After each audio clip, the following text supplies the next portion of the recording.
Morning. അപ്പോൾ ഇന്ന് miss വന്നിരിക്കുന്നത് വളരെ ഇമ്പോർട്ടൻ്റ് ആയ ഒരു കാര്യം നിങ്ങളുമായിട്ട് ഷെയർ ചെയ്യാനാണ്. യെസ്, നമ്മുടെ ഓണപരീക്ഷ ടൈം ടേബിൾ വന്നിട്ടുണ്ട്. അപ്പോൾ എങ്ങനെയാണ് ആ ഒരു ടൈം ടേബിൾ, ഏത് ദിവസമാണ് സ്റ്റാർട്ട് ചെയ്യുന്നത്, ഏതാണ് നമ്മുടെ ആദ്യത്തെ സബ്ജക്ട് എന്നൊക്കെ നിങ്ങൾക്കറിയാം. വളരെ ഈഗർലി നിങ്ങൾ വെയിറ്റ് ചെയ്യായിരിക്കും. അപ്പോൾ ആ ഒരു ടൈം ടേബിൾ നിങ്ങളുമായിട്ട് ഷെയർ ചെയ്യുന്നതിന് വേണ്ടി, അതുപോലെ തന്നെ ഈ ടൈം ടേബിളിലുള്ളതുപോലെ തന്നെ നല്ല പരീക്ഷയ്ക്ക് നല്ല മാർക്ക് മേടിച്ച് നല്ല സ്കോർ മേടിക്കാൻ എന്തൊക്കെ കാര്യങ്ങൾ ചെയ്യണം എന്ന കുറച്ച് ടിപ്സ് പറഞ്ഞു തരാനും കൂടിയാണ് ഇന്ന് മിസ് വന്നിരിക്കുന്നത് കേട്ടോ. അപ്പോൾ എനിവേ നമുക്ക് ഏറ്റവും ആദ്യം എന്ത് ചെയ്യുക, നമ്മുടെ ടൈം ടേബിൾ നോക്കാം. യെസ്, അടുത്ത മാസം 6-ാം തീയതി നമ്മുടെ എക്സാം ഇതാ സ്റ്റാർട്ട് ചെയ്യുകയാണ്. 6-ാം തീയതി മുതൽ 12-ാം തീയതി വരെയാണ് എക്സാം ഉള്ളത്. 6-ാം തീയതി നിങ്ങൾ ഏറ്റവും ആദ്യം എഴുതേണ്ട എക്സാം ഏതാണ്? യെസ്, ഇംഗ്ലീഷ് ആണ് മക്കളെ. അതിനുശേഷം ഇതാ ശനിയാഴ്ചയും അതുപോലെ തന്നെ ഞായറാഴ്ചയും എന്താണ്, നമ്മുടെ ഹോളിഡേ ആണ്. പക്ഷേ തിങ്കളാഴ്ച എക്സാം ഉണ്ട്. തിങ്കളാഴ്ച ഇതാ പരിസര പഠനം അല്ലെങ്കിൽ EVS ഉണ്ട്. ഇനി ചൊവ്വാഴ്ചയാണെങ്കിൽ അറബിക് ഓർ സംസ്കൃത, അതായത് നിങ്ങൾ ഏത് സബ്ജക്റ്റ് ആണ് ചൂസ് ചെയ്തത്, ഇപ്പൊ അറബി ആണെങ്കിൽ അല്ലെങ്കിൽ സംസ്കൃതമാണെങ്കിൽ ആ ഒരു സബ്ജക്റ്റിന്റെ എക്സാം ആണ് നിങ്ങൾക്ക് ചൊവ്വാഴ്ച ഉള്ളത് കേട്ടോ. ഇനി ബുധനാഴ്ചയാണ് മാത്സ്, അതായത് 11-ാം തീയതിയാണ് മാത്സ് ഉള്ളത്. അതിനുശേഷം 12-ാം തീയതിയാണ് മക്കളെ നമ്മുടെ മലയാളം ഉള്ളത്. അപ്പൊ ഇതാണ്ട് മലയാളം കൂടി കഴിയുമ്പോഴേക്കും നമ്മുടെ എക്സാം ഇതാണ്ട് നമ്മൾ കംപ്ലീറ്റ് ചെയ്തിട്ടുണ്ട്.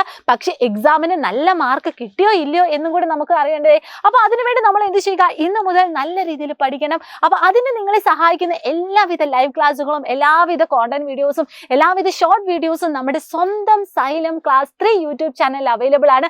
അതുകൊണ്ട് തന്നെ നിങ്ങൾ ഏറ്റവും ആദ്യം എന്ത് ചെയ്യുക, യെസ്, സ്കിപ്പ് ചെയ്യാതെ വേഗം തന്നെ അങ്ങ് സബ്സ്ക്രൈബ് ചെയ്യുക. നിങ്ങളുടെ മാക്സിമം നിങ്ങളുടെ ഫ്രണ്ട്സിന് അയച്ചു കൊടുക്കുക കേട്ടോ. ഇനി നമുക്കറിയാം നമ്മുടെ 3rd സ്റ്റാൻഡേർഡിൽ നമ്മുടെ സിലബസ് ചേഞ്ച് ചെയ്തുകൊണ്ട് തന്നെ എങ്ങനെയൊക്കെയാണ് ക്വസ്റ്റ്യൻസ് വരുന്നത്, അതിന്റെ പാറ്റേൺ ഒക്കെ എങ്ങനെയുണ്ടാവും എന്നൊക്കെയുള്ളൊരു ചെറിയ കൺഫ്യൂഷൻ ഉണ്ടായിരിക്കും. അപ്പം മക്കളെ ഒട്ടും താമസിക്കാതെ തന്നെ നമ്മളിതാ നമ്മുടെ മിനി മാരത്തോണും മെഗാ മാരത്തോണും നമ്മൾ സ്റ്റാർട്ട് ചെയ്യാൻ പോവുകയാണ്. അതായത് മക്കളെ എല്ലാ സബ്ജക്റ്റിന്റെയും മിനി മാരത്തോണും അതുപോലെ തന്നെ അതിന്റെ ക്വസ്റ്റ്യൻസിന്റെ ബേസിലുള്ള മെഗാ മാരത്തോണും ഉടനെ തന്നെ നമ്മുടെ ചാനലിൽ ആരംഭിക്കാൻ പോവുകയാണ്. അപ്പൊ ഈ ഒരു അവസരം നിങ്ങൾ എന്ത് ചെയ്യുക, മാക്സിമം യൂട്ടിലൈസ് ചെയ്യുക. ആരും ഇത് ഒഴിവാക്കരുത്, മാക്സിമം ഷെയർ ചെയ്യുക.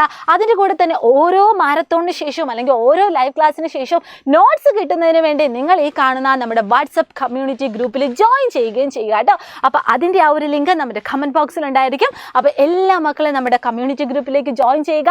അതുപോലെ തന്നെ മാക്സിമം സബ്സ്ക്രൈബ് ചെയ്യുക. അടിപൊളിയായിട്ട് ഇനി അങ്ങോട്ടേക്ക് വരാൻ പോകുന്ന ദിവസങ്ങളിൽ നമ്മുടെ സ്വന്തം യൂട്യൂബ് ചാനലിലൂടെ നിങ്ങൾക്ക് ഈസി ആയിട്ട് നോട്ട്സ് ഒക്കെ കിട്ടും. അതുപോലെ തന്നെ എന്താണ്, നിങ്ങൾക്ക് കൂടുതൽ അറിവ് കിട്ടും. എക്സാമിന് പറ്റിയ രീതിയിൽ നിങ്ങൾക്ക് എഴുതാൻ വേണ്ടി പറ്റും. നല്ല മാർക്ക് കിട്ടും. അപ്പോൾ എല്ലാവരും അടിപൊളിയായിട്ട് ഈ ഒരു അവസരം യൂട്ടിലൈസ് ചെയ്യുക.